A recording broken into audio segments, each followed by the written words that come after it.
ဒီဗီဒီယိုလေးကိုဖန်တီးလိုက်ရတဲ့အကြောင်းရင်းကတော့ကိုက communication အားနည်းတဲ့အတွက်ကြောင့်မလို့စကားပြောတဲ့အခါမှာပြပြဖြစ်ဖြစ်နဲ့တဘာဝကြကြမဖြစ်တာများတယ်ပေါ့နော်အဲ့ဒါကြောင့်မလို့ကိုဘာတက်ကို70 challenge လေးတစ်ခု join ကျင်တဲ့အတွက်ကြောင့်မလို့ဒီဗီဒီယိုလေးကိုဖန်တီးလိုက်ရခြင်းဖြစ်ပါတယ်ဒီဗီဒီယိုလေးမှာဆိုရင်ကိုအနေနဲ့ဖြစ်ခဲ့တဲ့အကြောင်းအရာတွေကိုစကားပြောတဲ့ဟာကိုမပြောလိုက်ပဲနဲ့ရင်းထဲမှာနေထားခဲ့တဲ့အကြောင်းအရာတွေနဲ့ပတ်သက်ပြီးတော့နည်းနည်းပါးပါးပြောပြသွားမှာဖြစ်ပါတယ်ပေါ့နော်အဲ့တော့ပထမဆုံး day 1အနေနဲ့ကိုယ့်ရဲ့အကြောင်းကိုနည်းနည်းပြောပြမယ်ပေါ့နော်ကိုကငယ်ငယ်ကလေးကစကားနဲ့တဲ့အထက်မှာပါတယ်စကားနဲ့တာမှာအင်မတန်ကိုနေခဲ့တာပါပြီးတော့မိဘ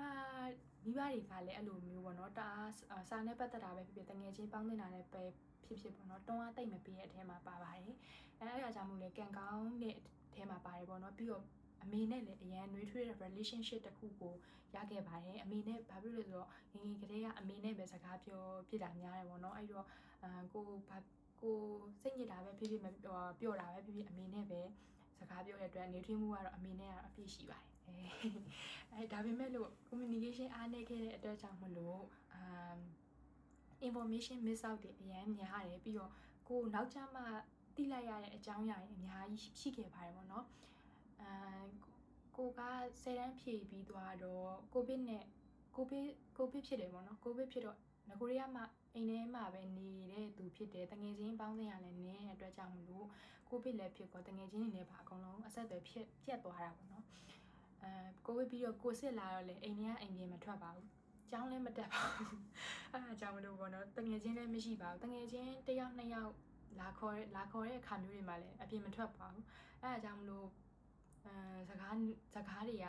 ဘာပေါ့နော်တယောက်နဲ့တယောက်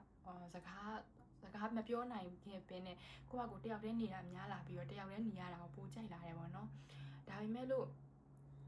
အဲ့လိုအိမ်ထဲမှာပဲနေရတဲ့အတော်တွင်းမှာဆိုလို့ရှိရင်တော့အဲ့လိုသူများတွေဖန်တီးထားတဲ့သူများရဲ့ content တွေကြည့်ရယ်ပြီးတော့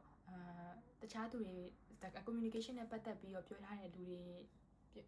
communication နဲ့ပတ်သက်ပြီးပြောထားတဲ့လူတွေအကြောင်းအရာတွေကြီးဖြစ်တယ်အခါကြလို့ရှိရင်တော့အရန်အားကြရတယ်ပေါ့နော်ပြီးတော့တငယ်ချင်းတွေချင်းတယောက်နဲ့တယောက်အဲ့လိုနွေးနွေးထွေးနဲ့တငယ်ချင်းအများကြီးရှိတဲ့ဟာကိုလည်း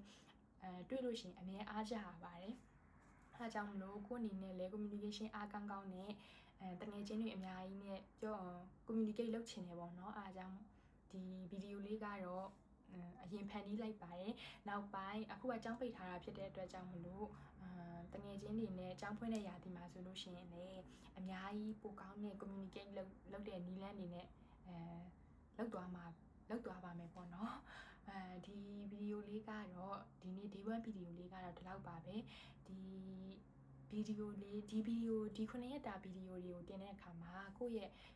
စကားထောက်တာတွေထစ်တာတွေကိုယ့်ရဲ့မျက်နှာမူရာတွေကိုသိချင်တဲ့အတွက်ကြောင့်မလို့အတစ်မလုပ်ဘဲနဲ့တင်မှာဖြစ်တဲ့အတွက်ကြောင့်စကားပြောထောက်တာတွေမကြိုက်ဘူးပေါ့နော်အဲ့လိုခဏထပ်ပြောတာတွေမကြိုက်တဲ့သူတွေများရှိလို့ရှိရင်ကြော်သွားတာပဲဖြစ်ဖြစ်ကြော်သွားတာပဲဖြစ်ဖြစ်ဘယ်လိုပြောရမလဲကြော်သွားနိုင်ပါတယ်ပေါ့နော်အခုတော့မှအဲ့ဒါပြောဖို့ထောက်နေပါတယ်အဲ့ဒါပဲကြည့်တော့ပေါ့နော်အားကြောင့်မလို့